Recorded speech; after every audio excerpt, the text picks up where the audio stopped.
அகனை காய்ந்து இங்கில்லையால் என் இரணியன் தூண்புடைப்ப அங்கப்பொழுதே அவன் வீய தோன்னிய என் சிங்கப்பிரான் பெருமை ஆராயும் சீர்மைத்தே என்று நம்மாழ்வார் நரசிம்ம பெருமானுடைய வைபவத்தை பறக்க பேசுகிறார்.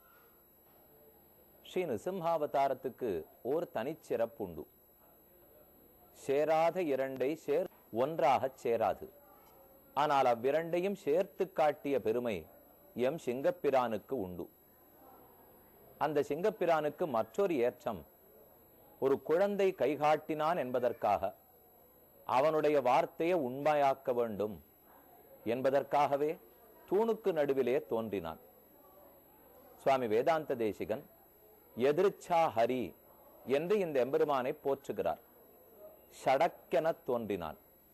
பிரகலாதன் ஓம் நமோ நாராயணாயாங்கிற 8 எழுத்தையே தானும் சொல்லி, நானும் சொன்னேன் நமருமுறைவின் நமோ நாராயணமே என்ன அசுர குழந்தைகளுக்கெல்லாம் வேறு சொல்லி கொடுத்து விட்டான்.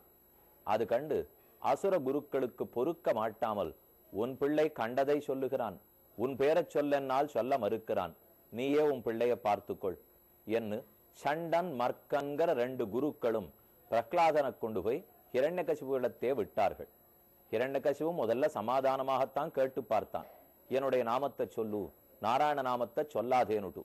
இவன் கேட்டதே காரணமா, இன்னும் நாராயணனிடத்துல எப்படி பக்தி பண்ணணும்னுட்டு பறக்க பிரகலாதன் விவரித்தான்.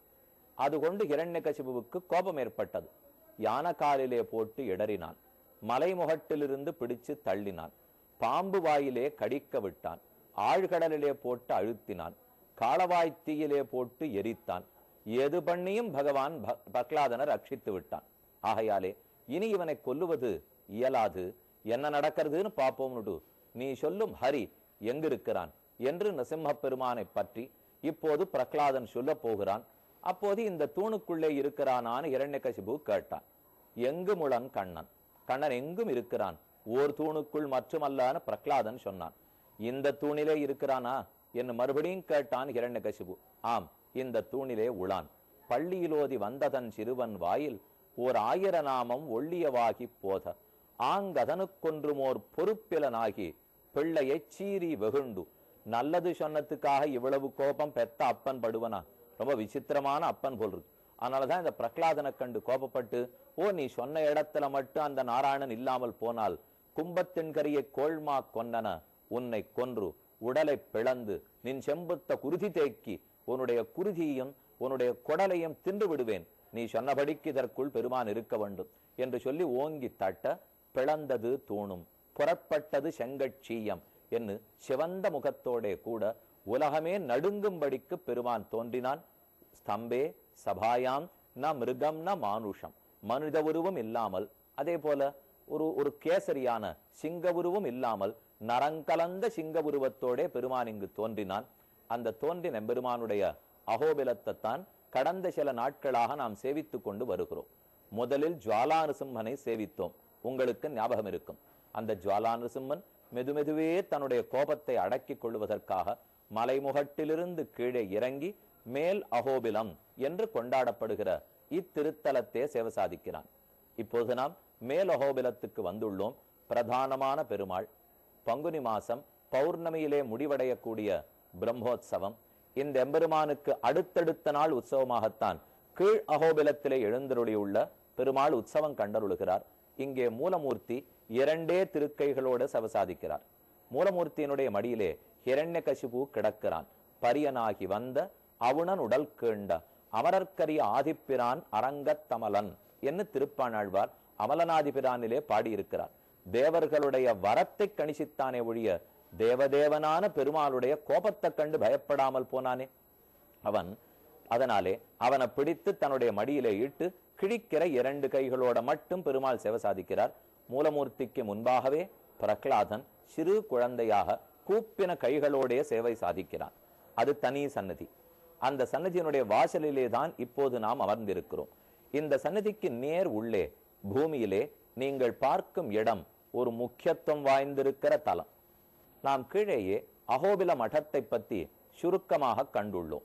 அதில் ஸ்ரீமத் அழகிய சிங்கர்கள் எழுந்தருளி உள்ளார்கள்ங்கிறதையும் பார்த்திருக்கிறோம்.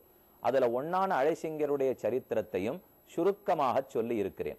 அதிலே 6வது பட்டத்திலே எழுந்தருளி இருந்தவர் இத்திருத்தலத்திலே இருந்தார். அப்போது அந்நியர்களுடைய படையெடுப்பின் காரணமாக இவ்வெம்பெருமானுடைய அவனுடைய சொத்துக்களையும் காக்க வேணுங்கிற ஆதரத்தோட ஷஷ்ட பராங்குஷ யதீந்திர சுவாமி இந்த இடத்துல பூமிக்குள்ளேயே சொத்துக்களோட இறங்கினார். உள்ளுக்குள்ளேயே இருந்து பெருமானை தியானம் பண்ணி கொண்டு பல நாள் இருந்தாருங்கிற சரித்திரம் அதுவும் இங்கே முக்கியத்துவம் வாய்ந்தது. அதோடு மட்டுமல்லாமல் அடுத்தாற் போலே செஞ்சுலக்ஷ்மியனுடைய சன்னதி உள்ளது. தனி கோயிலோடைய சேவை சாதிக்கிறாள். செஞ்சுக்கள் வேடர்கள். இவ்வூரிலே வேடர் குலத்திலே மகாலட்சுமியே செஞ்சுலக்ஷ்மியாக அவதரித்தாள்.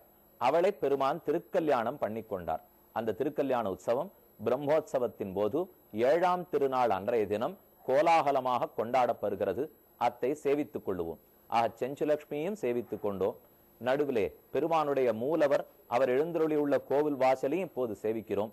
இனி இதற்கு மேல் கண்கொள்ளா விருந்தாக பக்தி பெருக்காக உற்சவமூர்த்தியை சேவித்துக் கொள்ள போகிறோம். ஜுவாலா நரசிம்மராய் எம்பெருமான் சேவை சாதிக்கிறார். இதோ கீழிருந்து சேவிக்கிறீர்கள். கீழே பீഠத்தில் கருடன் எழுந்தருளி உள்ளார். இதுவே கருடாத்ரி கருடாச்சலம்னு பெயர் பெற்றதொல்லியோ. ஆனாலே இவ்வூருக்கு ஒரு தனிச்சிறப்பு.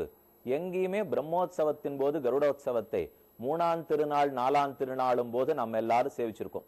ஆனா இங்க ஒரு தனிச்சிறப்பு. கடைசி நாள் அன்னைக்குத்தான் கருடோத்சவம் இரவு பொழுதிலே பகவான் கண்டருளுகிறான். அந்த கருடனை சேவித்துக் கொண்டீர்கள்.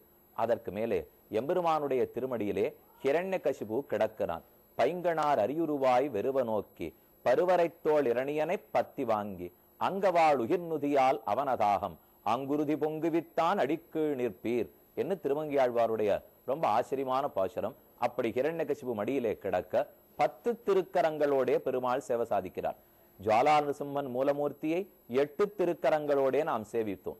இங்கே உற்சவமூர்த்தி எம்பெருமான் 10 திருக்கரங்களோட சேவை சாதிக்கிறார். 2 கரங்களாலே ஹிரண்யகசிபுவை பற்றி கொண்டு 2 திருக்கரங்களாலே அவன் நெஞ்சை பிளந்து கொண்டு 2 திருக்கரங்களாலே குடலை எடுத்து மாலையாக சேர்த்து கொண்டு மேலே 4 திருக்கரங்களாலே சங்கத்தையும் சக்கரத்தையும் வாளையும் அதே போல உயர்ந்த கதையையும் பற்றி கொண்டு பெருமாள் சேவை சாதிக்கிறார். இப்படி 10 திருக்கரங்களோடும் இவ்விடத்திலே இருக்கிறார். அந்தியம் போதில் அரியுருவாகி அரியை அழித்தவன பந்தன தீர பல்லாண்டு என்று பெரியாழ்வார் பாடியுள்ளார். ஒரு சாயங்கால பொழுதிலேதான் பெருமான் தோன்றினான். என்ன ஹிரண்யகசிபு வாங்கி வச்சிருந்த வரம் அப்படி. எனக்கு ஆகாசத்திலும் மரணம் கூடாது, பூமியிலும் கூடாது, உள்ளேயும் கூடாது, வெளியேயும் கூடாது, பிராணனுடையத்தினாலையும் கூடாது, பிராணன் இல்லாத ஆயுதத்தினாலையும் கூடாது, பகல்ல கூடாது, இரவல கூடாது. ஆனால் எம்பெருமான் தேர்ந்தெடுத்தார். ஒரு படிக்கட்டிலே அமர்ந்து கொண்டான். அது வெளியேயும் இல்லை உள்ளேயும் இல்லை, நடுவுல படிக்கட்டு. ஆகாசத்திலையும் இல்லை பூமியும் இல்லை, படிக்கட்டு. அதே போல இரவு பொழுதும் இல்லாமல் பகல் பொழுதும் அல்லாமல் சாயங்கால பொழுதிலே அவதரித்தான். இன்றும் ஸ்ரீ நிருசிம்ம ஜெயந்தியை எல்லாரும் சாயங்கால வேளையில கொண்டாடி பகவானுக்கு திருவாராதனம் பண்ணி அப்புறம் புஜிப்பதை வழக்கமாக கொண்டுள்ளோம். ஆக சாயங்காலத்திலே தோன்றினத்தை நம்மாழ்வாரும் பாடினார். பொழுது பெலிந்த புஞ்சக்கரில் வான்திசை சூழுமெழுந்து திறப்புனலா மல கீழது பிளந்த சிங்கமொத்ததால் அப்பன் ஆழ்துயர் செய்து அசுரரை கொல்லுமாறே உக்ரம் வீரம் மகாவிஷ்ணும் ஜலந்தம் சர்வதோமுகம் என்று இந்த திருத்தலத்துக்கு ஒரு முக்கியமான ஸ்லோகம் உள்ளது. இத்தை நிருசிம்ம பெருமானுக்காக பரமசிவனாரே பாடி ஸ்தோத்திரம் பண்ணி சமர்ப்பித்ததினாலே இங்கே சிவனே எழுந்தருளி இருக்கிறார். அந்த சிவன் நிருசிம்ம பெருமானை சேவித்துக் கொண்டே இருக்கிறார். நாத்தழும்ப நான்முகனும் ஈசனுமாய் முறையாலேத்த என்று திருமங்கியாழ்வார் சிங்கவேள் குன்றத்தினுடைய பாசுரத்திலேயே தெரிவிக்கிறார். ஆகையாலே இவ்வெம்பெருமான் பல பல சந்நிதிகளோட பல அடியார்களோட சேர்ந்து சேவை சாதிக்கிறார். எம்பெருமானுடைய திவ்யமங்கள விக்கிரகத்திலே கூர் உகிர், அதாவது கூறிய நகத்தை சேவித்துக் கொள்ளுகிறோம். அலைத்த பேழ்வாய் வாழையிற்றோர் கோளரியாய் அவுணன் கொலக்கையாளன் நெஞ்சிடந்த கூர் உகிராளனிடம் என்ன ஆழ்வார் பாசுரம். கூர் உகிர்ங்கிறது நகம். எதுக்கு தெரியுமா? நகத்தை ஆயுதமா பயன்படுத்தினார். பிராணன் இருக்கிற ஆயுதம் என்ன கொல்லக்கூடாது, பிராணன் இல்லாத ஆயுதம் என்ன கொல்லக்கூடாதுன்னா. நகம்ங்கிறது ரெண்டுத்துல எதுன்னு சொல்ல முடியாது. நகத்துக்கு பிராணன் இருக்குன்னு சொல்லலாம். ஏன்னா வெட்ட வெட்ட வளர்றது, வளர்ந்தா பிராணன் இருக்கணும். வெற்றச்சே வலிக்கல அப்படின்னா பிராணன் இல்லேன்னு அர்த்தம். அப்ப பிராணன் இருக்குன்னு சொல்லலாம், பிராணன் இல்லேன்னு சொல்லலாம். இந்த